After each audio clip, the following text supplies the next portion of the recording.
Você já parou para pensar em quantas coisas dentro da sua casa estão ali apenas porque um dia pareceram úteis, porque foram compradas por impulso ou simplesmente porque nunca houve tempo para decidir o que fazer com elas? E, ao mesmo tempo, talvez exista dentro de si um desejo silencioso de leveza. Aquele tipo de clareza que tantos associam ao estilo de vida minimalista japonês.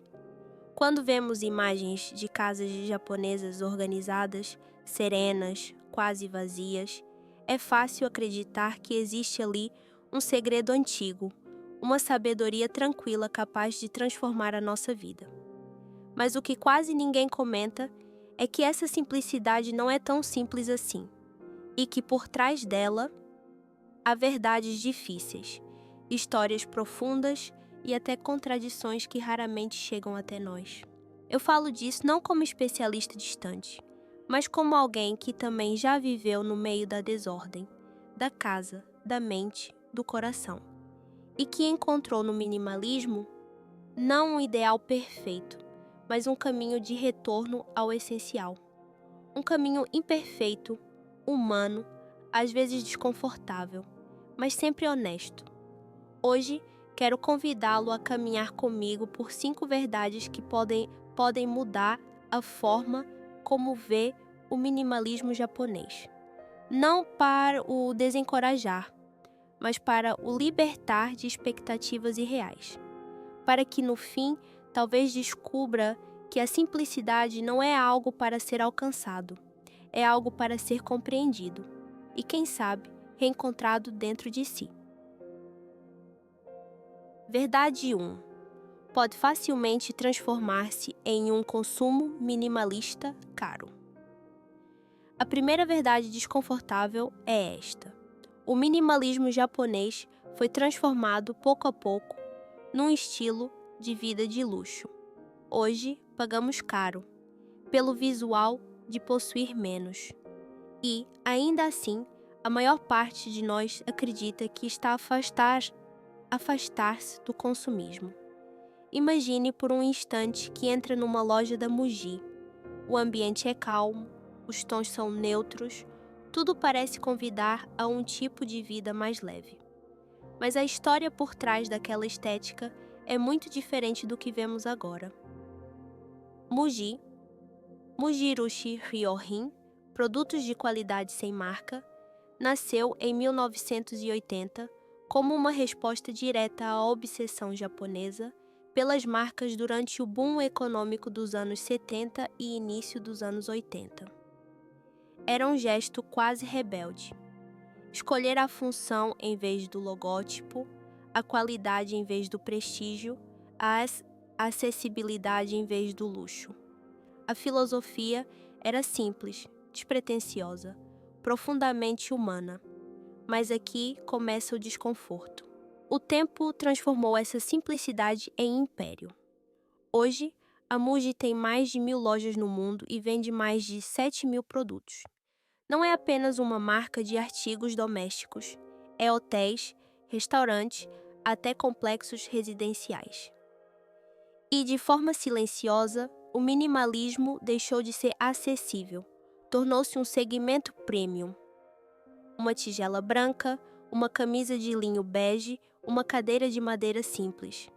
Objetos que deveriam expressar humildade e discrição agora custam mais do que equivalentes decorados, mais do que peças com marca visível. Pagamos mais por menos design.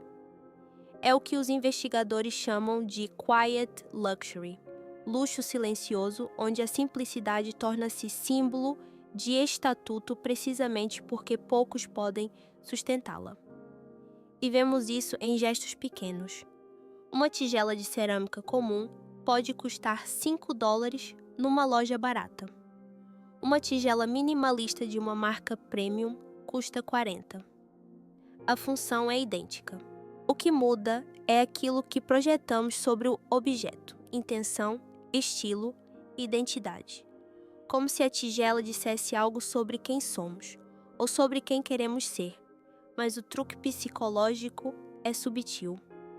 Achamos que, ao entrar no minimalismo, estamos a recusar o consumismo. Na verdade, apenas entramos numa versão mais sofisticada dele. Não compramos menos, substituímos. Trocamos o excesso caótico por um excesso curado. Deitamos fora as t-shirts baratas e compramos poucas, mais caras em tons neutros. Mudamos os móveis antigos por móveis minimalistas. Não diminuímos o impulso, apenas o revestimos de intenção. Se uma mulher compra 10 t-shirts gráficas baratas, chamamos-lhe consumo impulsivo. Se compra 5 peças minimalistas e caras, chamamos-lhe escolha consciente. O gasto pode ser igual, mas uma narrativa é celebrada e a outra criticada. As marcas perceberam isto com uma precisão quase cirúrgica. Quanto mais rico se é, menos se precisa de mostrar. O minimalismo caro diz: estou tão seguro do meu lugar no mundo que não preciso de logótipos. É o estatuto máximo, justamente porque parece não exigir esforço. As revistas reforçam essa fantasia. Divisões vazias, móveis perfeitamente iluminados, silêncios encenados. Influenciadores publicam casas impecáveis, que muitas vezes não são as casas onde realmente vivem, mas estúdios preparados para fotografar a estética da leveza. No fundo, a primeira verdade desconfortável é esta: aquilo que pensamos ser uma fuga ao consumismo tornou-se, talvez, a sua forma mais silenciosa e sofisticada. Não possuímos realmente menos, apenas adquirimos objetos novos, que parecem dizer ao mundo que não possuímos nada. E talvez valha a pena, antes de fechar esta parte, fazer uma pergunta simples, quase como um sussurro interno. Quando escolho algo minimalista, estou a escolher a simplicidade ou a comprar a imagem da simplicidade? Se deixarmos essa pergunta repousar dentro de nós, suave, lenta, como quem observa a luz pousar sobre uma mesa vazia, poderá nascer ali uma pequena semente de consciência. Uma semente que não nos obriga a mudar tudo hoje, mas que nos lembra que a verdadeira simplicidade não se compra. Ela começa no que decidimos não substituir. Verdade 2. Exige espaços e condições que não correspondem à vida real. A segunda verdade desconfortável é esta: o minimalismo japonês, tal como o vemos nas revistas e nos anúncios, só existe porque está apoiado em condições muito específicas, de espaço, de arquitetura, de rotina, que a maior parte das pessoas, sobretudo fora do Japão, simplesmente não tem. Aquela sala vazia, silenciosa, com um tatame impecável, uma mesa baixa, uma almofada no chão e talvez um kakemono pendurado na parede. É bonita, serena, quase espiritual. Mas aquela imagem vive dentro de um contexto que não aparece na fotografia. A realidade é que as casas tradicionais japonesas são pequenas. Um apartamento médio em Tóquio tem cerca de 70 metros quadrados para uma família inteira. Compare isso com uma casa americana média, com cerca de 230 metros quadrados, ou com apartamentos do Sudeste Asiático de 40 a 50 metros quadrados, onde, muitas vezes, vivem várias gerações juntas. Em espaços pequenos, o minimalismo não é estética, é necessidade. Reduzir não é escolha, é sobrevivência. E há outro detalhe que raramente percebemos. As casas japonesas foram desenhadas, ao longo de séculos, com arrumação escondida dentro da própria estrutura.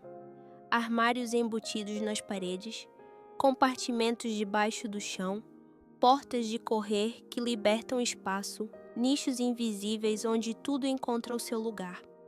É por isso que um quarto de tatame pode ficar completamente vazio em poucos segundos. Não há magia ali, há intenção arquitetônica.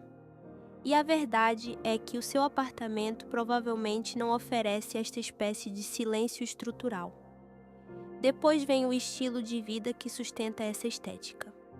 Uma casa japonesa minimalista, como aparece nas revistas, parte do pressuposto de que se cozinha pouco, de forma simples, de que se come fora com frequência, de que a cozinha não precisa de dezenas de panelas, nem de especiarias, nem de molhos, nem de vários tipos de arroz, nem de alimentos secos guardados para o inverno. Mas se você trabalha em casa, se prepara várias refeições por dia, se tem filhos e vive rodeado de brinquedos, livros escolares, roupas de estação, mochilas, material de desenho, a matemática muda completamente. Imagine, por um instante, alguém que trabalha remotamente numa casa verdadeiramente minimalista. Precisa de uma mesa, de uma cadeira adequada, de boa iluminação, provavelmente de um monitor extra. Precisa de espaço para documentos, cabos, livros. De repente, aquele quarto vazio deixa de ser um santuário. Torna-se um obstáculo. Não apoia a vida. Atrapalha, trabalha, e se falarmos de famílias, é ainda mais evidente. Uma casa com crianças tem objetos, energia, movimento, caos amoroso. Ter coisas não é falha moral, é vida. O problema não é você. É tentar encaixar uma existência rica e complexa no modelo criado para adultos solteiros a viverem em apartamentos minúsculos em Tóquio. A cozinha oferece outro exemplo claro. Muitas culinárias asiáticas, incluindo a japonesa, dependem de ingredientes variados, utensílios específicos, técnicas que exigem espaço e preparação. Uma cozinha minimalista, no sentido extremo, seria não apenas desconfortável, mas uma negação de tradições culinárias importantes, de momentos de família, do próprio sabor da casa. Mas tudo isto raramente aparece nas fotografias. Revistas mostram cozinhas vazias, porque cozinhas vazias fotografam bem. Não mostram o que acontece quando tentamos manter aquela estética enquanto levamos uma vida real, com horários, refeições, reuniões, filhos, vontades.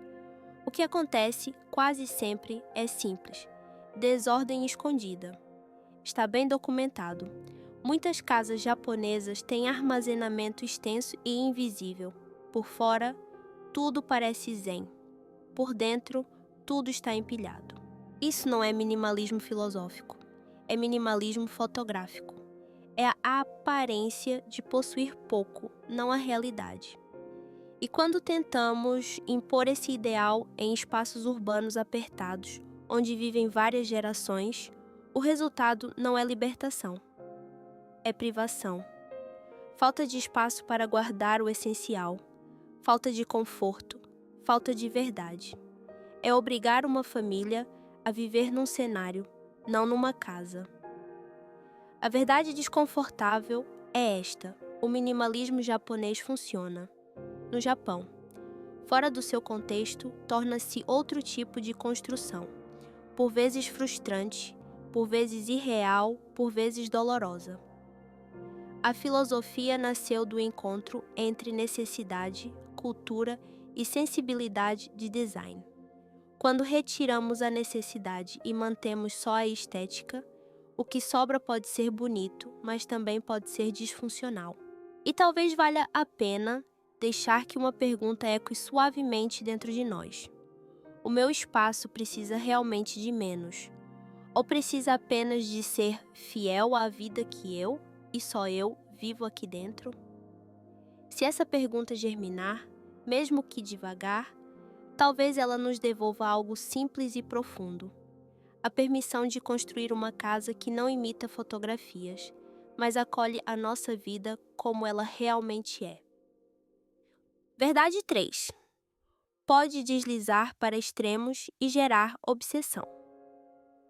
A terceira verdade desconfortável é delicada, quase como falar de uma sombra que se forma quando a luz é forte demais. Para algumas pessoas, o minimalismo desliza silenciosamente para um lugar de obsessão psicológica.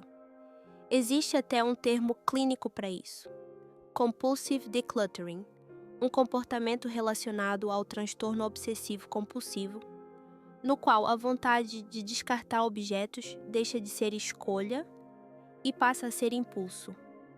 E quero ser claro, profundamente claro. Isto não significa que quem pratica o minimalismo tenha um distúrbio, não é isso.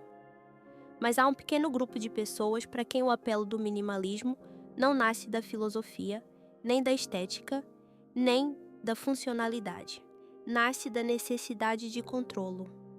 E é aí que algo que parece saudável pode começar a ferir. O compulsive decluttering manifesta-se como um desejo excessivo de deitar coisas fora.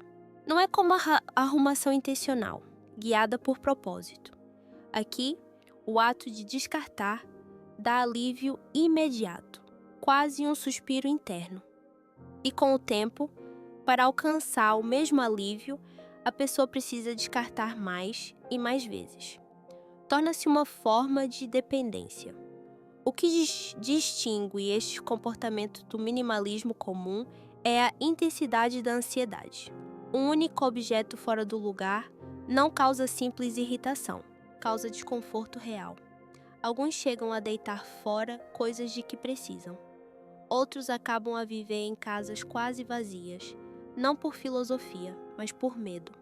A parte inquietante é que este comportamento, por vezes, é celebrado em comunidades minimalistas. Finalmente alcançaste o verdadeiro minimalismo, dizem. Mas o que estão a ver talvez não seja paz. Talvez seja sofrimento mascarado de disciplina. Há também um fenômeno próximo, embora não clínico, o addictive decluttering.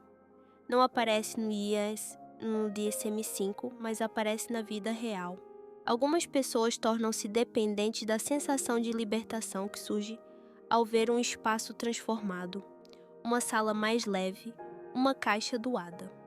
Aquele momento de respirar melhor torna-se algo a perseguir e, gradualmente, a arrumação deixa de ser meio e transforma-se em fim. O minimalismo, como filosofia, fala de viver com intenção. Guardar apenas o que serve à vida. Criar espaço para o essencial. Mas o minimalismo como compulsão fala de outra coisa. De uma urgência interna. De um medo do excesso. De um perfeccionismo que se disfarça de virtude. O problema cultural surge quando mensagens como "Less is more", "Own only what you love", "Declutter your life" são recebidas por alguém cujo padrão psicológico já tende ao controlo. Essas frases, que para muitos são inspiração, podem para outros funcionar como combustível para comportamentos que os fazem sofrer. É curioso, até contraditório, perceber que uma pessoa que acumula em excesso é vista como alguém que precisa de ajuda, enquanto uma pessoa que descarta compulsivamente muitas vezes é vista como exemplo de disciplina. A psicologia é diferente, mas a raiz, a ansiedade em relação ao ambiente, pode ser surpreendentemente semelhante. Há ainda o ascetismo, essa forma extrema de renúncia ao conforto. Para alguns, o minimalismo transforma-se nisso. Manter apenas 2 ou 3 peças de roupa mesmo tendo um trabalho que pede mais. Viver numa casa tão vazia que o corpo começa a sentir o frio da falta, não o alívio da leveza. Chama-se a isto espiritualidade, mas muitas vezes é privação. E, no entanto, o caminho não é abandonar o minimalismo, é iluminá-lo com honestidade. É fazer perguntas que nos devolvem ao centro. Estou a arrumar por intenção ou por ansiedade? Estou a descartar o que já não me serve? Ou aquilo que acho que deveria descartar? O meu espaço está a apoiar a minha vida? Ou estou a sacrificar conforto para proteger uma estética? O verdadeiro minimalismo, o que nasce do silêncio interior, não deveria apertar, deveria expandir. Se, em algum momento, apertar demais, talvez seja a hora de pousar a mão no coração e perguntar com ternura: o que é que eu estou realmente a tentar controlar? Se essa pergunta germinar dentro de si, mesmo devagar, talvez ela se torne uma pequena âncora de consciência. Lembrando que o essencial não é a quantidade de coisas que deixamos ir, mas a qualidade da vida que escolhemos manter. Verdade 4. É mal interpretado como o padrão japonês e vira pressão social. A quarta verdade desconfortável é esta: a maior parte dos japoneses não vive nas casas minimalistas que vemos nas revistas. A imagem daquela sala vazia, da luz perfeita a entrar por uma porta shoji, de um espaço quase monástico, pertence mais ao imaginário ocidental do que à realidade japonesa.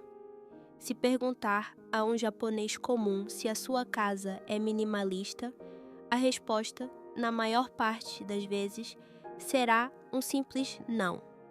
As casas reais, aquelas que não aparecem em publicações internacionais, têm móveis, têm livros empilhados, têm objetos acumulados ao longo dos anos, têm vida.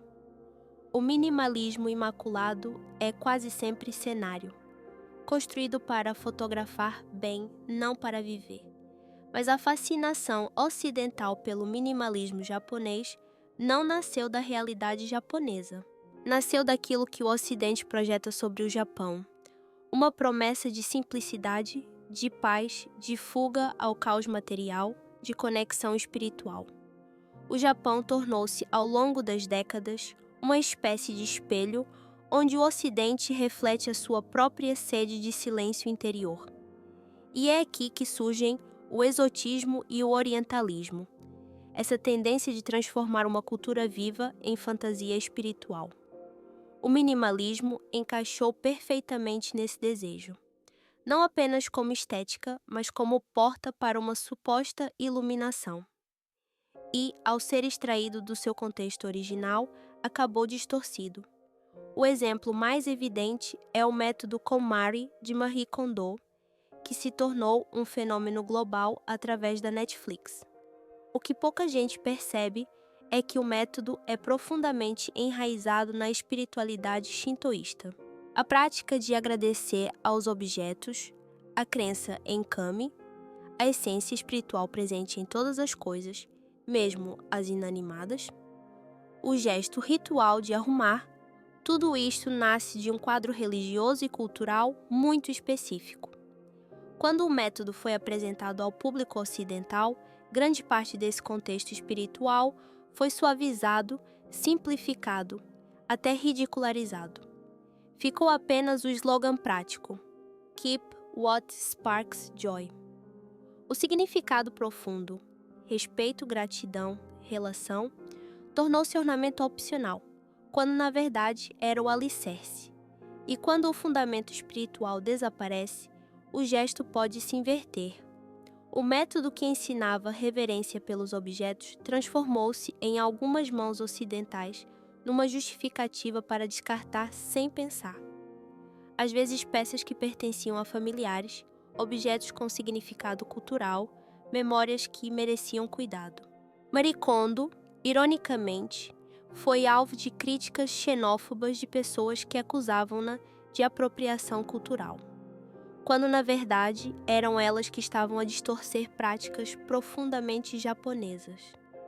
A verdade maior é esta: o minimalismo japonês, como realmente existe, é fruto de condições históricas, espirituais e práticas entrelaçadas, não um kit estético pronto para ser exportado. Mas o mundo transformou-o numa marca, num estilo, numa fantasia vendável. E isso cria expectativas irreais. O público olha para espaços minimalistas e supõe: assim vivem os japoneses. Mas o que está a ver é um cenário projetado para impacto visual, não para acomodar a vida real. Com malas largadas na entrada, tupperwares sem tampa, brinquedos no chão, contas por pagar. Pior ainda, essa imagem idealizada cria uma hierarquia subtil. Quando o discurso diz que minimalismo japonês é sofisticado, quem não alcança essa estética começa a sentir-se menos disciplinado, menos evoluído, menos consciente. Como se espaço cheio fosse falha moral. A verdade desconfortável é que aquilo que chamamos de minimalismo japonês é muitas vezes fantasia ocidental. Não é filosofia vivida. É desejo projetado. É o Japão reinventado para servir às necessidades espirituais de quem olha de longe. E talvez, por um instante, valha a pena respirar fundo e perguntar: o que realmente procuro no minimalismo? O Japão real? Ou uma ideia de paz que eu mesmo inventei? Se essa pergunta repousar devagar dentro de si, como uma folha pousada num lago, talvez ela revele algo essencial. A simplicidade verdadeira não nasce da cópia de uma estética distante, mas da sinceridade com a vida que temos agora, exatamente como ela é. Verdade 5. A história de pobreza foi branqueada e convertida numa estética de luxo. A quinta e última verdade desconfortável talvez seja a mais perturbadora, porque desfaz uma ilusão muito querida. Grande parte daquilo que celebramos hoje como filosofia minimalista japonesa nasceu, na verdade, da pobreza e da necessidade, não de escolhas espirituais românticas. E essa história foi, ao longo do tempo, suavizada, higienizada, transformada numa estética vendável. Para compreender isto, precisamos voltar ao período Edo entre 1603 e 1868. É desse tempo que emergem muitos dos princípios estéticos e filosóficos que hoje associamos ao minimalismo. Mas há algo que as revistas de design não mencionam. Durante grande parte desse período, o Japão enfrentou pobreza severa, escassez de recursos e limitações rígidas. O espaço era limitado, a terra era cara, os recursos eram escassos. Para camponeses, artesãos e comerciantes, possuir muitos objetos não era opção. Era impossibilidade econômica. Viviam em espaços pequenos por necessidade, não por filosofia. Tinham poucos pertences, porque não podiam ter mais. Além disso, o governo Edo impunha restrições concretas. Leis determinavam que materiais e tipos de roupa cada classe podia usar. Comerciantes, alguns deles muito ricos, eram proibidos de exibir riqueza. Mostrar através de objetos era literalmente ilegal.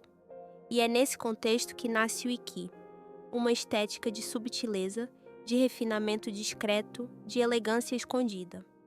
Não era espiritualidade, era sobrevivência transformada em virtude. O Zen, claro, influenciou profundamente a estética.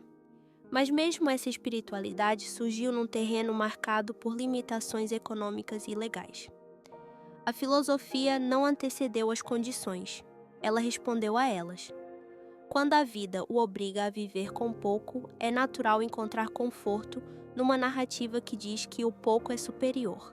A simplicidade torna-se não apenas necessidade, mas também consolo. Torna-se sentido, e havia ainda a força da natureza. Terremotos, incêndios, tsunamis, desastres recorrentes moldaram a cultura japonesa durante gerações. Ter poucas coisas fazia sentido prático. Era mais fácil evacuar. Havia menos a perder. Era menos peso numa vida constantemente exposta à impermanência. Mais uma vez, não era preferência estética, era adaptação. Mas, ao avançarmos para o presente, essa filosofia, nascida da necessidade, da legislação e do ambiente, foi cuidadosamente reembalada e vendida ao mundo como escolha sofisticada. Foi despolitizada, descontextualizada, transformada em produto.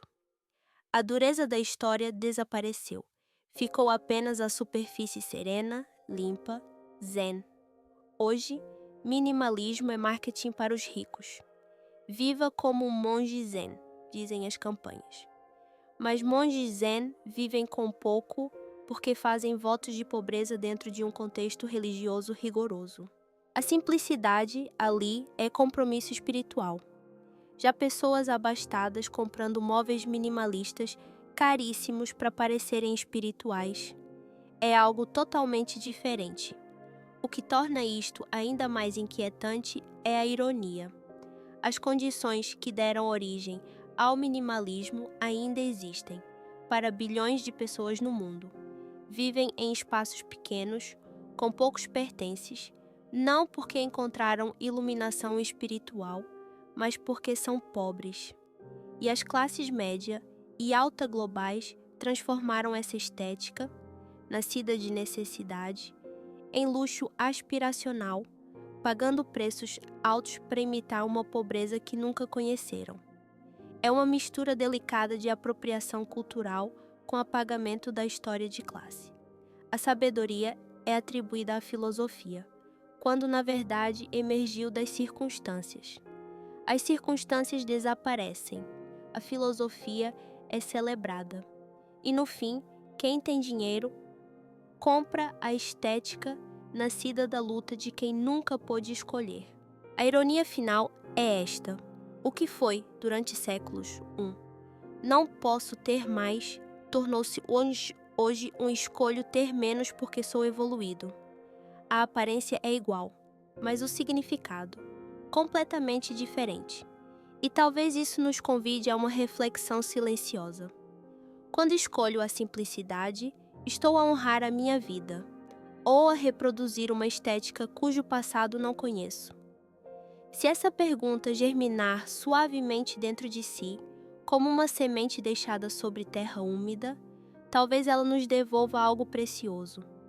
A lembrança de que a simplicidade mais verdadeira não nasce de imitação nem de idealização. Nasce de consciência, de respeito pela própria história e de um basta dito com autenticidade. E aqui chegamos, depois de atravessar juntas estas 5 verdades desconfortáveis sobre o minimalismo japonês, o luxo silencioso que se tornou consumo, as condições específicas que poucos de nós têm, a obsessão que às vezes nasce do desejo de controlo, a fantasia ocidental que se afasta do Japão real e a história dura de pobreza que foi transformada em romance espiritual. Mas nada disto significa que precise abandonar o minimalismo.